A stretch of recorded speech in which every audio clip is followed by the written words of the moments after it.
Assalamualaikum warahmatullahi wabarakatuh. Waalaikumsalam warahmatullahi wabarakatuh. Bagaimana kabarnya teman-teman semua? Alhamdulillah baik. Alhamdulillah baik. Setelah beberapa hari kita mengikuti pelatihan, pagi hari ini kita senantiasa semoga sehat dan fit sampai akhir nanti selesai sesi ini. Baiklah teman-teman semua, pada pagi hari ini kita akan melaksanakan IHT Sekolah Penggerak. Pada sesi ini saya akan berbagi belajar bersama terkait tentang kerangka dasar kurikulum Merdeka Belajar. Dalam pelaksanaan IHT ini bertujuan yaitu setelah melaksanakan IHT, peserta dapat menyusun kerangka dasar kurikulum Merdeka Belajar untuk mewujudkan profil pelajar Pancasila satuan pendidikan terlebih yaitu di satuan pendidikan yang Bapak pimpin nanti. Adapun skenario kegiatan IHT kali ini yaitu yang pertama, pengantar 10 menit, curah pendapat 10 menit, diskusi, presentasi, dan refleksi. Baiklah Bapak Ibu semua, dasar daripada pelaksanaan sekolah penggerak jelas dari tokoh pendiri pendidikan yaitu Bapak Ki Hajar Dewantara. Kita sebagai kepala sekolah memiliki pedoman yang harus kita jadikan fondasi dalam memimpin sebuah satuan pendidikan yaitu ing ngarsa sumpulodo ing madya mangunkarsa tuturi handayani.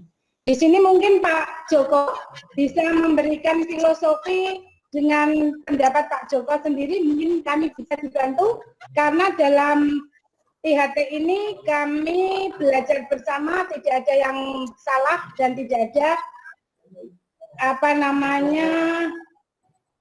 yang pada intinya tidak ada pendapat yang salah. Di sini dasarnya adalah menggali pengalaman dari berbagai pengalaman kita, jadikan satu gambaran yang bisa kita terapkan dari sisi baiknya kita ambil untuk diterapkan di sekolah kita masing-masing. Baik Pak Joko, kami mungkin bisa dibantu terkait filosofi Ki Hajar Dewantara menurut pendapat Pak Joko, mungkin kita bisa berbagi terkait keteladanan yang perlu kita contoh dari tokoh Ki Hajar Dewantara. Monggo Pak Joko.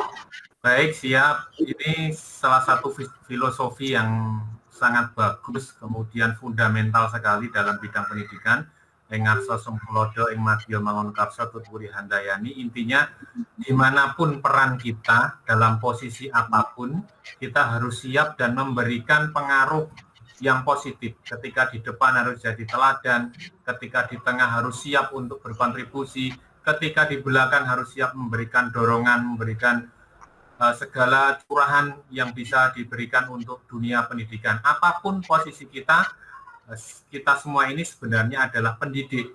Minimal kita mendidik untuk anak-anak kita masing-masing. Dan Ki Hajar Dewantara ini dengan segala keterbatasan pada waktu itu sangat semangat sekali untuk bagaimana memberikan pelayanan pendidikan pada zaman itu. Ngoten Bu. Luar biasa. Baik, mungkin ada teman yang lain yang mau memberikan filosofi lagi? Cukup? Bu Ati, gimana? Sudah cukup ya? Bu. Sudah cukup Bu. Ya, baiklah kita lanjutkan lagi. Kegiatan selanjutnya adalah curah pendapat. Di sini kami ada satu statement yang mungkin Bapak Ibu bisa berbagi pengalaman sesuai dengan kondisi yang sekolah atau satuan pendidikan yang Bapak Ibu pimpin. Di sini dalam curah pendapat tolong dibantu tadi.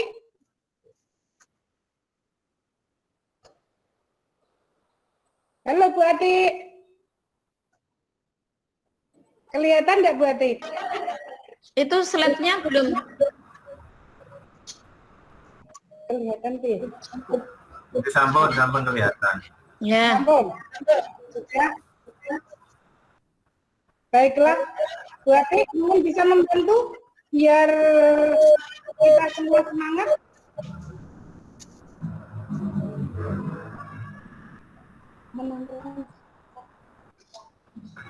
Dalam penyusunan, Ya.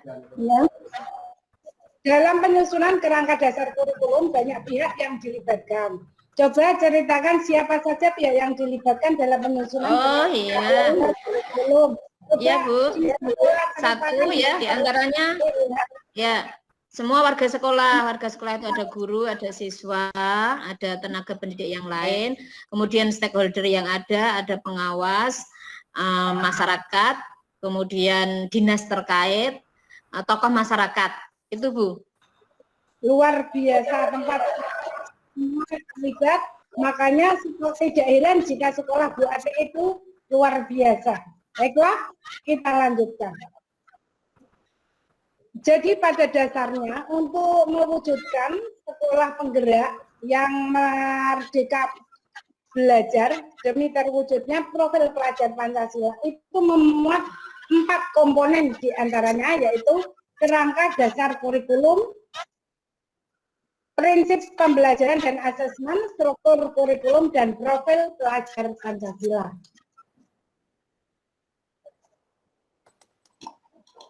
Lah, di sini apa yang kita ketahui, apa itu kerangka dasar kurikulum?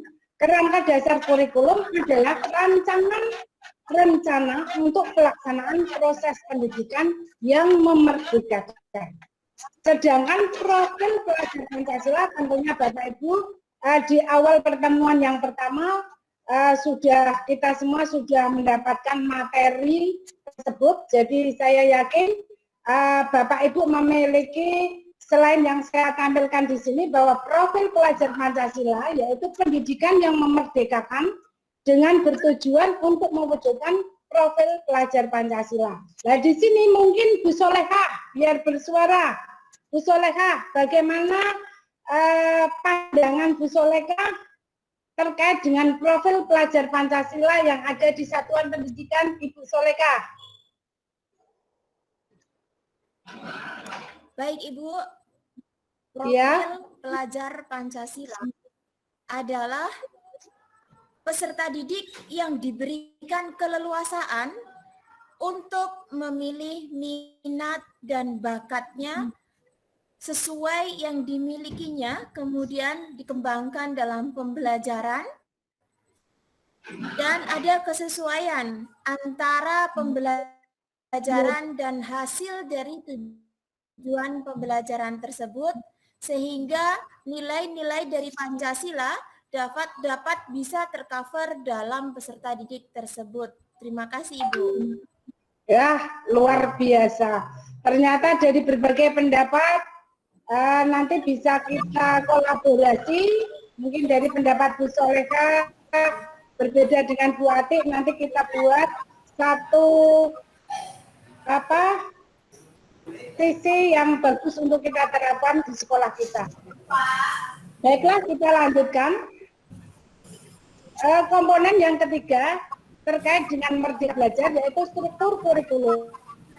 Struktur kurikulum di sini pendidikan yang memerdekakan dengan membutuhkan kerjasama atau kolaborasi dari berbagai pihak yang terlibat, mulai dari peserta didik, wali murid, guru, komite, KS, hingga dinas pendidikan pusat. Alokasi juga menjadi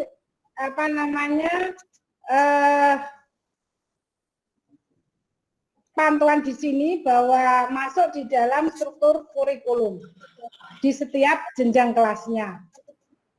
Baiklah, di sini memang ada tidak kami tampilkan keterlibatan di sini kerjasama kolaborasi ini di awal sudah kami untuk stretching yaitu pihak-pihak mana saja yang terlibat di sini termasuk dalam struktur kurikulumnya.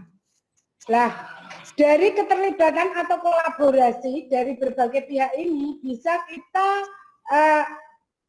simpulkan atau kita mengambil kesimpulan sendiri untuk memilah antara yang menjadi kekuatan dan yang melemahkan dalam pelaksanaan Merdeka Belajar di sebuah satuan pendidikan, Bapak Ibu. Baiklah, yang keempat, komponen yang keempat yaitu prinsip pembelajaran dan asesmen. Prinsip pembelajaran dan asesmen di sini adalah sebagai pedoman pelaksanaan kurikulum pendidikan yang memerdekakan. Jadi pada sekolah penggerak kita cenderung memberi keleluasaan baik peserta didik maupun kepada guru untuk mengembangkan segala potensi tanpa harus mengabaikan tadi capaian pembelajaran. Baiklah Bapak Ibu, agar kita tetap semangat, kita masuk ke materi selanjutnya yaitu diskusi kelompok. Di sini Bapak Ibu dibagi beberapa kelompok sesuai dengan kelompok yang sudah dibagi kemarin, yaitu tentang faktor yang menjadi kekuatan dalam penyusunan kerangka dasar kurikulum di satuan pendidikan. Kenapa kami mengambil kekuatan di sini? Karena disinilah merupakan sesuatu model bagi kita untuk keterlaksanaan semua program sekolah dalam Merdeka Belajar. Baiklah Bapak Ibu, mungkin bisa dimulai, kami kasih waktu sesuai dengan skenario kegiatan yaitu 30 menit. Monggo, ada yang beberapa kelompok, yaitu kelompoknya Bu Siti Soleka, kelompoknya Bu Atik, dan kelompoknya Pak Joko, mungkin juga Bu Rianti. Halo Bu Rianti. Halo, siap. Bu Rianti. Siap. Ya, baiklah. Monggo saya kasih kesempatan untuk berdiskusi, eksplorasi semua kemampuan panjenengan untuk mengungkapkan apa yang Bapak Ibu punya untuk dikolaborasi dengan satuan pendidikan dari kelompok yang lain. Monggo. Baiklah Bapak Ibu, sepertinya waktu sudah 30 menit berlalu. Monggo, dari kelompok Bu Rianti. Ya. Menurut kelompok Bu Rianti, coba presentasi faktor apa saja yang menjadi kekuatan dalam penyusunan kerangka dasar kurikulum di satuan pendidikan di tempat Bapak, di tempat Ibu Rianti. Monggo. Siap. Siap. Untuk faktor-faktor yang membawa kekuatan yang mendukung dalam penyusunan kerangka kurikulum di satuan pendidikan kami adalah satu, adanya dukungan dari SDM yang ada di sekolah kami, yaitu mulai dari pemangku jabatan, kepala sekolah, guru, dan murid, siswa, kemudian komite, semuanya mendukung secara partisipatif dalam rangka untuk penyusunan kurikulum itu. Kemudian dengan adanya sarana dan prasarana fasilitas untuk menuju sekolah merdeka siap, karena kami sudah secara sarana prasarana sudah mencukupi. Itu diantaranya faktor-faktor yang mendukung Bu Asti. Mungkin luar biasa. Ya mungkin ini bisa dibantu lagi buat nambah literasi bagi kelompok yang lain. Pak Joko mungkin banyak pengalaman yang bisa kita terapkan untuk sekolah di lain kelompok, karena saya lihat di literasi Pak Joko, sekolah Pak Joko silang pelajaran untuk Pak Joko. Berbagi. Oke, monggo Pak Joko. Oke, siap. Yang pertama, faktor pendukung yang jadi kekuatan itu kita harus memahami karakteristik dari satuan pendidikan, meliputi karakteristik peserta didik, juga para gurunya. Yang kedua, harus ada peran serta dari semua stakeholder sekolah, semua warga sekolah ini harus mendukung dalam pembentukan kerangka dasar kurikulum. Yang ketiga, ini harus didukung oleh budaya literasi yang sangat kuat, terutama di era digitalisasi pendidikan ini yang sedang kita alami saat ini, semuanya harus siap untuk bertransformasi menjadi merdeka belajar, mewujudkan profil pelajar Pancasila. Begitu, Bu. Luar biasa. Ternyata masukan-masukan dari hasil diskusi kelompok ini jika dikolaborasikan menjadi satu kesatuan di mana kita bisa menjadikan acuan untuk kita terapkan di sekolah kita. Bapak Ibu, tempat Pak Joko luar biasa. Ternyata berbeda dengan di tempat Bu Rianti, tapi pada intinya adalah sama. Baiklah Bapak Ibu, di sesi yang terakhir, karena waktu 2 jam hampir berlalu, yang terakhir adalah refleksi. Refleksi adalah kilas balik apa yang sudah kita pelajari dari awal pertemuan sampai sekarang. Coba mungkin Bu Ati bisa membantu merefleksi apa yang sudah kita pelajari bersama selama 2 jam ini. Monggo Bu Ati. Yang jelas dari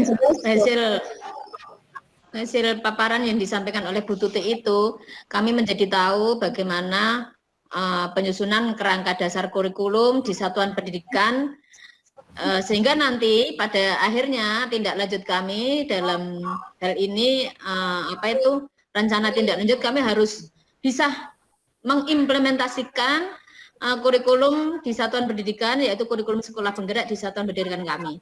Itu tekad kami, Bu. Ya, luar biasa. Refleksi yang diberikan oleh Bu Ati, jadi sebagai tugas mandiri dari refleksi tadi adalah Bapak Ibu semua peserta EHT selepas sesi ini nanti ada tugas mandiri yaitu membuat RTL, rencana tindak lanjut terkait membuat atau menyusun kerangka dasar kurikulum di satuan pendidikan Bapak Ibu. Mungkin Bapak Ibu saya kira cukup.